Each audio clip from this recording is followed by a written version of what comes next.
Welcome back to एडजी, तुम्हारे personal AI tutor, जहां हम सीबीएसई क्लास 12 के business studies chapter business environment को कामली रिवाइज करेंगे। आज हम मीनिंग और डायमेंशंस के बीच का कंफ्यूजन क्लियर करेंगे। मैं हूं शुभ और मेरे साथ हैं सुहानी।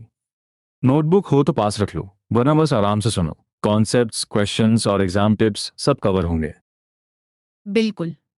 और शुरुआत एक इंटरेस्टिंग क्वेश्चन से।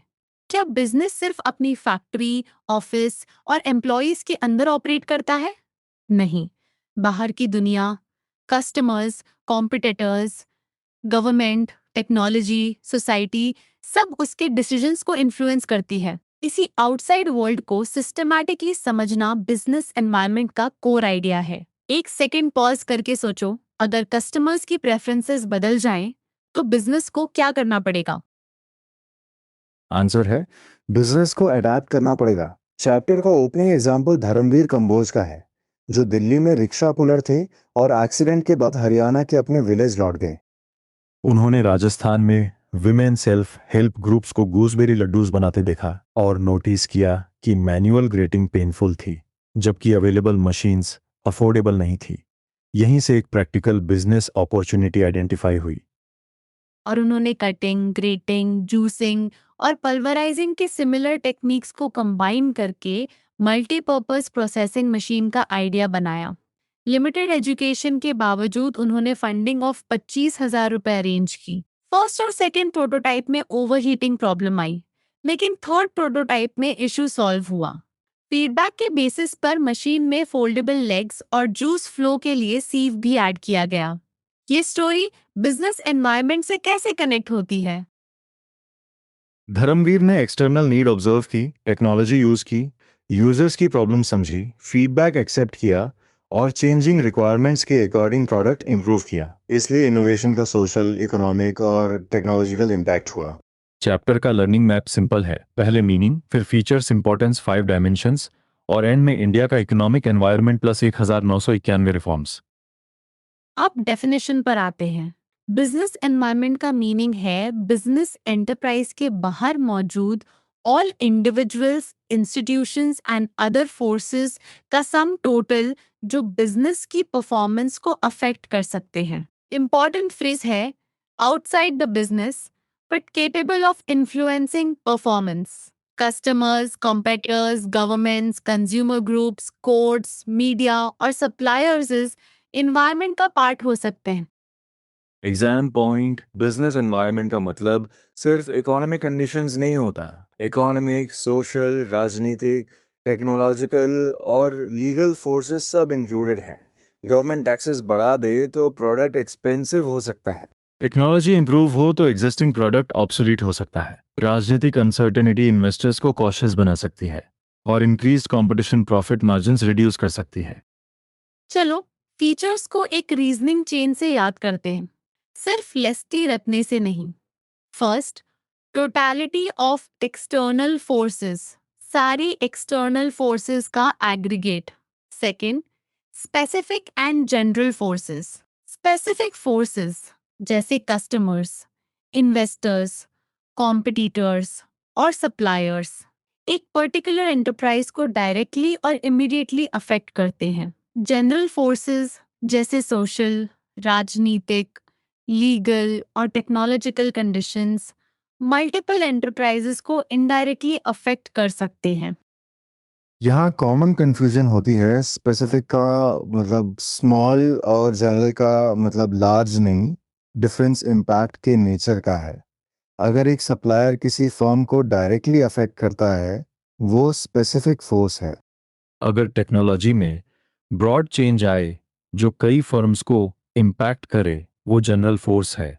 आंसर में डायरेक्ट, इमीडिएट और इनडायरेक्ट जैसे कीवर्ड्स प्रिसाइसली लिखना। नेक्स्ट है inter relatedness.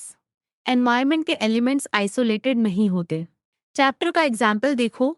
Increased life expectancy और हेल्थ केयर अवेयरनेस से हेल्थ प्रोडक्ट्स और सर्विसेज की डिमांड बढ़ सकती है, और नए प्रोडक्ट्स लोगों की लाइफस्टाइल्स को भी चेंज कर सकते हैं। So social change economic opportunity create कर सकता है, और बिजनेस रिस्पॉन्स वापस सोसाइटी को इन्फ्लुएंस कर सकता है। Fourth feature, dynamic nature environment continuously change होता रहता है, विद टेक्नोलॉजी, कंज्यूमर प्रेफरेंसेस या न्यू कंपटीशन के through. Fifth, uncertainty, future changes को एक्यूरेटली प्रेडिक्ट करना डिफिकल्ट होता है, स्पेशली इंफॉर्मेशन टेक्नोलॉजी और फैशन जैसे रैपिडली चेंजिंग एरियाज में। डायनामिक का फोकस चेंज पर है, अनसर्टेनिटी का फोकस चेंज को प्रेडिक्ट करने की डिफिकल्टी पर। दोनों को इंटरचेंज मैट करना। Sixth, complexity. बहुत सारे इंटर रिलेटेड और डायनामिक फैक्टर्स डिफरेंट सोर्सेज से आते हैं, इसलिए टोटल इम्पैक्ट समझना डिफिकल्ट होता है। Seventh, relativity. Business environment country और रीजन के अकॉर्डिंग डिफर करता है। राजनीतिक कंडीशंस यूएसए, चाइना और पाकिस्तान में समय नहीं होंगी। सिमिलरली, साड़ीज की डिमांड इंडिया में हाई हो सकती है, फ्रांस में ऑलमोस्ट नॉन एग्जिस्टेंट। एक मिनी चेक, रिलेटिविटी का कीवर्ड क्या था? Relativity means environment differs across countries and regions. अब तक हम फर्स्ट मेजर आइडिया कवर कर चुके हैं, meaning plus 7 features, totality, specific and general forces, interrelatedness, dynamic nature, uncertainty, complexity and relativity. अगर तुम आंसर लिख रहे हो, डेफिनेशन के बाद फीचर्स को हेडिंग्स में एक्सप्लेन करो और हर रेलेवेंट पॉइंट के साथ शॉर्ट एग्जांपल दो। अब क्वेश्चन, बिजनेस एनवायरनमेंट को अंडरस्टैंड करना इम्पॉर्टेंट क्यों है? फर्म्स एक्सटर्नल फोर्सेस को कंप्लीटली कंट्रोल नहीं कर सकती, बट उन्हें रिस्पॉन्ड और अडेप्ट करना पड़ता है। फर्स्ट इम्पॉर्टेंस है अपॉर्चुनिटीज आइडेंटिफाई करना और फर्स्ट मूवर एडवांटेज लेना। मारुति उद्योग ने राइजिंग पेट्रोलियम प्राइसेस और लार्ज मिडिल क्लास पॉपुलेशन के कॉन्टेक्स्ट में स्मॉल कार्स की नीड आइडेंटिफाई की और स्मॉल कार मार्केट में लीडरशिप गेन की। सेकंड, थ्रेट्स और अर्ली वार्निंग सिग्नल्स आइडेंटिफाई करना। अगर इंडियन फर्म को पता चले कि फॉरेन मल्टीनेशनल सब्स्टिट्यूट्स के साथ मार्केट में आ रही है, तो ये वार्निंग सिग्नल है। फर्म क्वालिटी इंप्रूव कर सकती है, प्रोडक्शन कॉस्ट रिड्यूस कर सकती है या एडवर्टाइजिंग स्ट्रेंथनिंग कर सकती है। थर्ड, एनवायरनमेंट यूजफुल रिसोर्सेज का सोर्स है। Finance, machines, raw materials, power, water और लेबर जैसे इनपुट्स यहीं से मिलते हैं। रिसोर्स पॉइंट को एक एक्सचेंज साइकिल की तरह देखो। बिजनेस एनवायरनमेंट से इनपुट्स लेता है, उन्हें गुड्स और सर्विसेज में कन्वर्ट करता है, फिर एनवायरनमेंट को आउटपुट्स देता है, कस्टमर्स को प्रोडक्ट्स, गवर्नमेंट को टैक्सेस और इन्वेस्टर्स को रिटर्न मिलता है। इसलिए फर्म को समझना होता है कि एनवायरनमेंट क्या ऑफर कर रहा है और एनवायरनमेंट को किस टाइप के आउटपुट्स चाहिए। फोर्थ, रैपिड चेंजेस के साथ कोपे करना।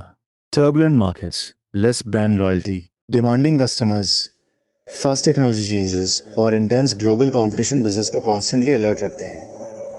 Fifth, planning और policy formulation। एनवायरनमेंट अपॉर्चुनिटीज और थ्रेट्स दोनों देता है, तो analysis future course of action और डिसीजन मेकिंग गाइडलाइंस बनाने में हेल्प करता है। न्यू कॉम्पिटिटर्स आए तो फर्म को स्ट्रैटेजी रीथिंक करनी पड़ सकती है। Sixth, improving performance.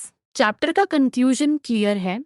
जो एंटरप्राइजेस एनवायरनमेंट को कंटिन्यूअसली मॉनिटर करके सूटेबल प्रैक्टिसेस अडॉप्ट करते हैं, वो प्रेजेंट परफॉर्मेंस इंप्रूव करते हैं और लॉन्ग टर्म में भी सक्सीड करते हैं। एक क्विक रिकॉल, इंपॉर्टेंस की 6 पॉइंट्स को सीक्वेंस में बोलो। Opportunities, threats, resources, rapid changes, planning and policy और परफॉर्मेंस। एक्सेलेंट। अगर तुम इस सीक्वेंस को भूल जाओ तो opportunity, threat, resource, change, planning, performance का फ्लो याद रखो। एडजी में इसी टाइप के एग्जैक्ट चैप्टर डाउट्स को सोक्रेटिक क्वेश्चंस के थ्रू ब्रेक करके सॉल्व किया जा सकता है। आंसर डायरेक्टली रखने के बजाय पहले तुम अपनी रीजनिंग टेस्ट करते हो। अब मिनी रिकैप के बाद हम 5 डायमेंशंस में एंटर करते हैं। 5 डायमेंशंस हैं इकोनॉमिक, सोशल, टेक्नोलॉजिकल, राजनीतिक और लीगल एनवायरनमेंट। ये जनरल एनवायरनमेंट के फैक्टर्स हैं जो मल्टीपल एंटरप्राइजेस को इन्फ्लुएंस करते हैं। इकोनॉमिक एनवायरनमेंट में interest rates, inflation, disposable income, stock market indices और रुपये वैल्यू जैसे फैक्टर्स आते हैं। लो लॉन्ग टर्म इंटरेस्ट रेट से कंस्ट्रक्शन और ऑटोमोबाइल फर्म्स को बेनिफिट हो सकता है, क्योंकि कंज्यूमर्स बोरोड मनी से होम्स या कार्स परचेज करते हैं। हाई इन्फ्लेशन का इफेक्ट उल्टा हो सकता है। रॉ मटेरियल्स, मशीनरी, वेजेस और सैलरीज की कॉस्ट बढ़ सकती है। और बिजनेस पर कंस्ट्रेंट्स आ सकते हैं। डिस्पोजेबल इनकम इंक्रीज हो तो प्रोडक्ट्स की डिमांड राइज कर सकती है। एग्जाम आंसर में इकोनॉमिक एनवायरनमेंट को सिर्फ मनी से डिफाइन मत करना, फैक्टर्स और उनका बिजनेस डिसीजंस पर इम्पैक्ट दोनों एक्सप्लेन करो।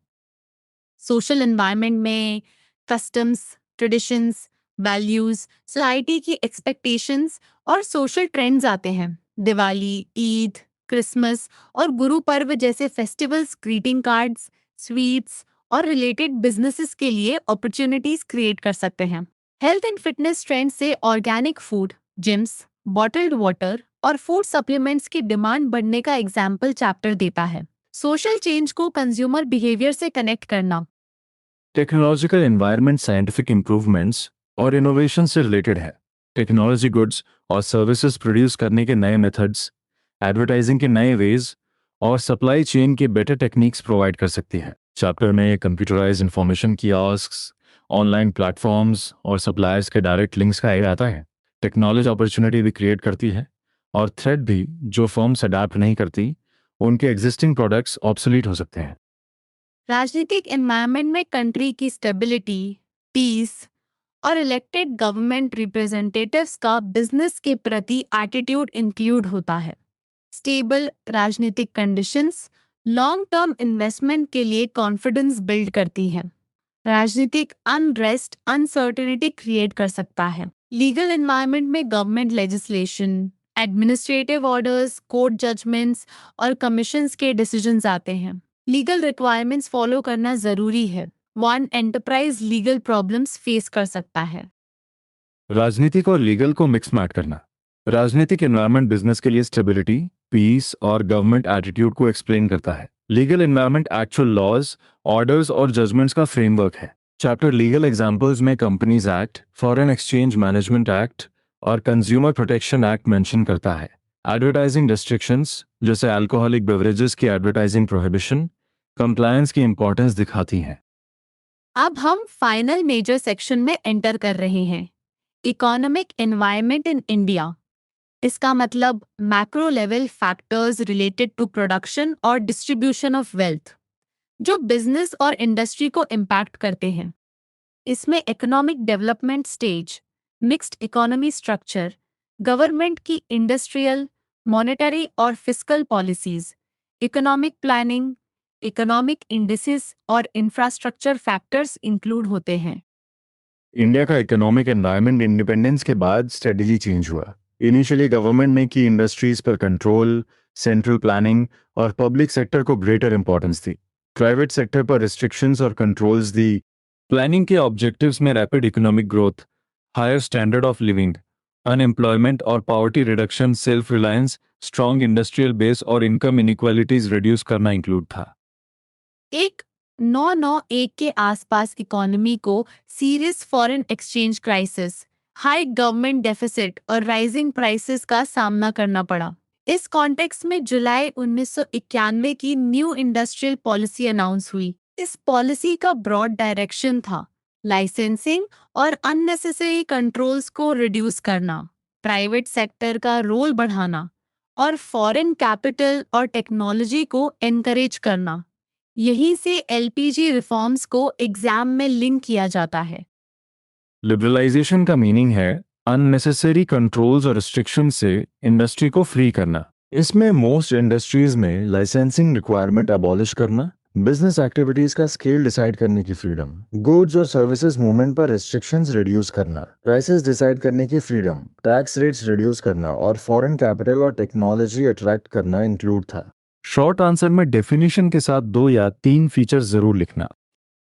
प्राइवेटाइजेशन का मतलब पब्लिक सेक्टर का रोल रिड्यूस करके प्राइवेट सेक्टर को ग्रेटर रोल देना। इसके लिए पब्लिक सेक्टर एंटरप्राइजेस में डिसइन्वेस्टमेंट की गई। डिसइन्वेस्टमेंट मींस गवर्नमेंट स्टेक का ट्रांसफर या डाइल्यूशन प्राइवेट सेक्टर की तरफ। अगर गवर्नमेंट ओनरशिप 51% से नीचे डाइल्यूट हो जाए तो ओनरशिप और मैनेजमेंट प्राइवेट सेक्टर को ट्रांसफर हो सकता है। ये डिस्टिंक्शन एग्जाम में केयरफुली एक्सप्लेन करना। ग्लोबलाइजेशन का मीनिंग है डिफरेंट इकोनॉमीज का इंटीग्रेशन, जिससे कोहेसिव ग्लोबल इकोनॉमी इमर्ज होती है। ट्रेड लिबरलाइजेशन, इंपोर्ट रेस्ट्रिक्शंस में changes, export promotion, foreign exchange reforms और टेक्नोलॉजी के थ्रू नेशंस के बीच इंटरैक्शन और इंटरडिपेंडेंस बढ़ती है। Simple memory frame, liberalisation means controls कम, प्रिवाइटाइजेशन मींस प्राइवेट सेक्टर का रोल ज़्यादा, ग्लोबलाइजेशन मींस वर्ल्ड इकोनॉमीज का integration. Final exam challenge.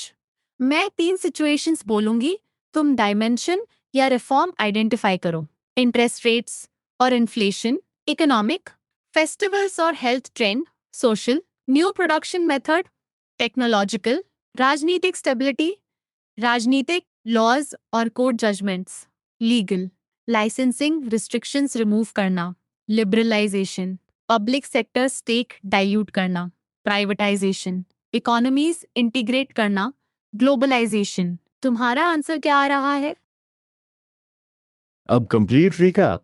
Business environment external individuals, institutions और फोर्सेस का सम टोटल है जो परफॉर्मेंस अफेक्ट करते हैं। इसकी 7 फीचर्स हैं: totality, specific general forces, interrelatedness, dynamic nature, uncertainty, complexity और रिलेटिविटी। इंपॉर्टेंस के 6 पॉइंट्स हैं: opportunities, threats, resources, rapid changes, planning policy और performance. 5 dimensions economic, social, technological, राजनीतिक और लीगल हैं। इंडिया में 1991 रिफॉर्म्स को एलपीजी के थ्रू रिमेंबर करो।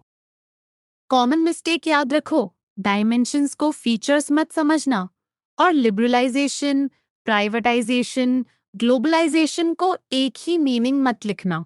अब नोटबुक में बिना देखे एक 6 MARKER आंसर का स्केलेटन बनाओ। डेफिनेशन, 7 फीचर्स में से रेलेवेंट पॉइंट्स, 5 डायमेंशंस और इंडिया के 1991 रिफॉर्म्स का कंसाइज लिंक। अगर कोई एग्जैक्ट डाउट आए, एचजी से क्वेश्चन को स्टेप बाय स्टेप टेस्ट करना और कल इसी रीकैप को एक्टिव रिकॉल से रिपीट करना। वार्म रिवीजन के लिए थैंक्स। मिलते हैं नेक्स्ट चैप्टर में।